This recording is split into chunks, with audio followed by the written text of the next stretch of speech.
윤석열 후보와 홍준표 의원은 지난주 회동 이후에 갈등이 이어지고 있는데요. 홍 의원은 탈당도 언급을 했습니다. 이 소식은 배양진 기자가 전합니다. 홍준표 국민의힘 의원이 자신의 지지 커뮤니티에서 출당을 언급했습니다. 윤석열 후보와 인연을 끊어야 한다는 게시글 에 출당이나 시켜주면 마음이라도 편하겠다며 대선이 잘못되면 내 탓만 할 것이라고 한 겁니다. 다른 글에 단 답변에서도 여러 번 출당이라는 말을 썼습니다.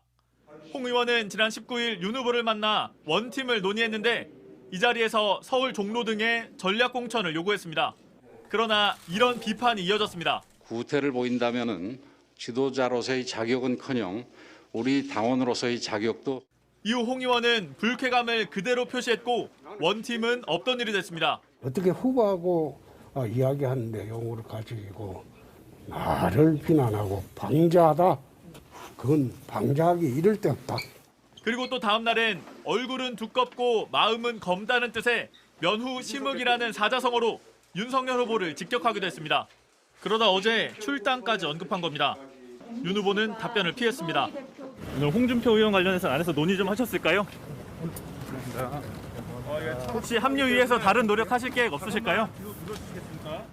선대본부는 홍 의원의 사과 필요성까지 언급하며 맞섰습니다. 국민들께 올바른 정치인의 모습을 보여주지 못한 것에 대해서 먼저 사과하고 국민들께 이해를 구하는 것이 먼저일 거라. 또 무조건 원팀이 된다고 해서 좋은 게 아니라며 그 절차나 방식이 국민의 눈높이 수준에 걸맞아야 한다고도 했습니다. JTBC 배양진입니다.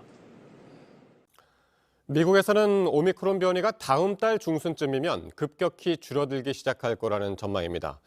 결국엔 코로나19는 일반 감기처럼 되겠지만 더 위험한 변이가 나올 가능성도 여전히 큽니다. 워싱턴에서 김필규 특파원입니다. 앤서니 파우치 미 백악관 수석의료 고문이 다음 달 중순 오미크론 변이가 미 전역에서 꺾일 거라고 전망했습니다. 동부 지역에선 이미 확산세가 그쳤지만 지금 중서부로 퍼지고 있기 때문입니다. 다만 각 주별로 피해는 다를 거라고 예상했습니다. There may be a bit more pain and suffering with hospitalizations in those areas of the country that have not been fully vaccinated or have not gotten boosters. 이렇게 한번 꺾이면 확진자 수는 급격히 줄겠지만 바이러스가 완전히 사라질 순 없을 거라고 했습니다.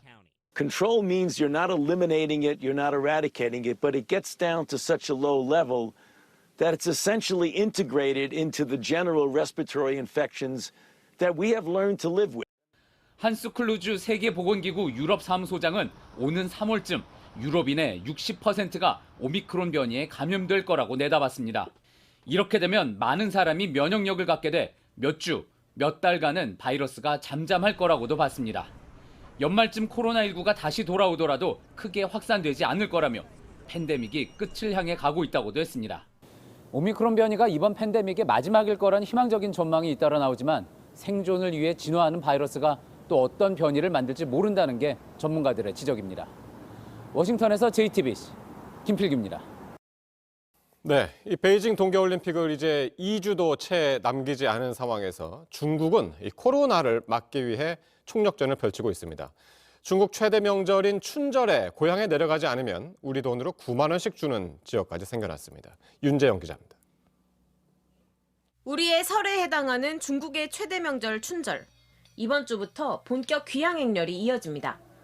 그런데 중국 남부 광둥성 둥관시는 이번 춘절 연휴에 귀향하지 않는 사람에게 1인당 500위안, 우리 돈으로 약 9만 원씩을 지급하겠다고 했습니다.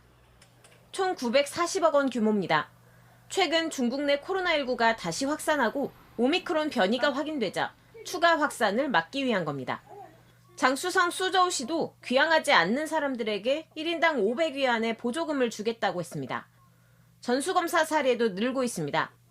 하얼빈시는 춘절을 앞두고 이틀에 걸쳐 전체 주민 약 1,000만 명을 전수검사합니다. 이 시에선 지난달 초 이후 코로나19 확진자가 한 명도 나오지 않았습니다. 그럼에도 검사를 하는 이유에 대해 시는 춘절 대이동을 맞아 감염병 예방과 통제 업무를 더 잘하기 위해서라고 설명했습니다. 중국은 코로나19 확진자가 나오면 거주 지역을 봉쇄하고 전수검사를 하는 등 강력한 제로 코로나 정책을 시행하고 있습니다. 특히 다음 달 4일 개막하는 베이징 동계올림픽을 앞두고 통제를 강화하는 모양새입니다. 지난 15일 이후 베이징시에선 34명이 확진됐고 오미크론 변이 감염도 나왔습니다. 베이징시는 확진자가 29명 나온 펑타이구를 고위험 지역으로 분류하고 주민 200만 명을 전수검사하고 있습니다.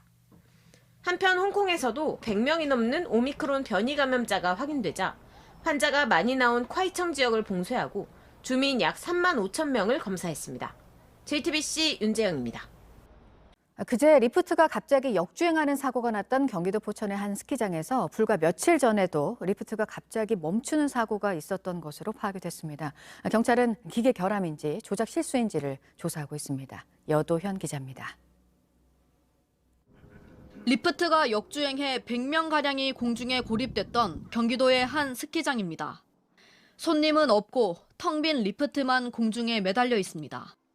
사고가 난 상급자 리프트뿐만 아니라 다른 리프트들도 운행을 멈췄습니다. 보시는 것처럼 스키장엔 손님들이 더 이상 들어갈 수 없어 텅텅 비었습니다. 리프트가 멈추고 역주행하는 사고 이후 포천시와 한국교통안전공단은 현장의 모든 리프트와 스키장 영업을 중단했습니다. 사고 원인에 대해서는 리프트 감속기가 고장난 것으로 추정했습니다.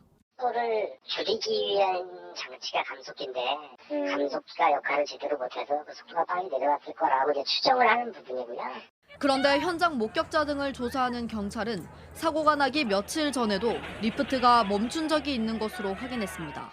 이전부터 문제가 있었던 거에 대해서도 참고인들하고 그다음에 현장 관계자들하고 하면서 다 수집하고 있는 중이죠. 실제로 스키장에서 일하던 강사 역시 지난 16일에 리프트가 멈췄다고 설명했습니다. 네, 지난주에 한 5분 넘게 또 멈춰서 매달려 있었어요. 왜 이렇게 술렁술렁거려? 했는데 계속 안 움직이는 거예요. 경찰은 국과수와 리프트 전문가 등과 함께 현장 감식을 조율 중이며 기계 오작동인지 리프트 운행자의 과실이 있는지 등을 조사할 계획입니다. JTBC 여도현입니다. 네, 실종자 수색 작업이 이어지고 있는 이번 광주 아파트 붕괴 사고는 매번 반복이 돼도 여전한 안전 문제를 또 한 번 고스란히 보여준 사고였습니다. 전국의 터널 공사 현장에서 어떻게 작업이 이루어지고 있는지 규정이 잘 지켜지지 않고 있다는 목소리가 나왔는데요. 조보경 기자가 전해드립니다. 서울의 한 터널 공사 현장입니다. 안반에 구멍을 뚫는 전보드릴 기사 10여 명이 한 달째 집회를 이어가고 있습니다. 너무 열악한 환경 속에서 생활을 하다 보니 이렇게는 우리가 살 수는 없다. 제대로 된 노동자의 삶을 살아보자. 터널 공사는 전보드릴로 먼저 안반에 구멍을 뚫고 이 구멍에 화약을 설치한 다음 발파를 합니다. 이후에는 천장에서 돌이 떨어지는 걸 막기 위해 뿌리는 콘크리트인 쇼크리트를 치는 순서 등으로 진행됩니다. 사망사고도 제가 목격도 했었고 터널에서 낙석돼 갖고 그 자리에서 돌아가신 경우도 있었고 팔이 잘린다든가. 포크레인 기사분하고 옆에 신호수가 두 분 다 이제 돌아가시는 걸 봤거든요. 그때도 제가 이제 위험하다고 철골 구조물을 세우고 가자고 얘기를 했는데. 하지만 공사비 절감과 기간 단축을 위해 규정을 지키지 않는 일이 비일비재합니다. 취재진이 확보한 한 터널 공사 현장 사진입니다. 바닥에는 화약이 놓여 있고 노동자 2명이 화약을 넣을 구멍을 확인하는 듯한 모습입니다. CCTV에서도 이와 비슷한 장면을 확인할 수 있습니다.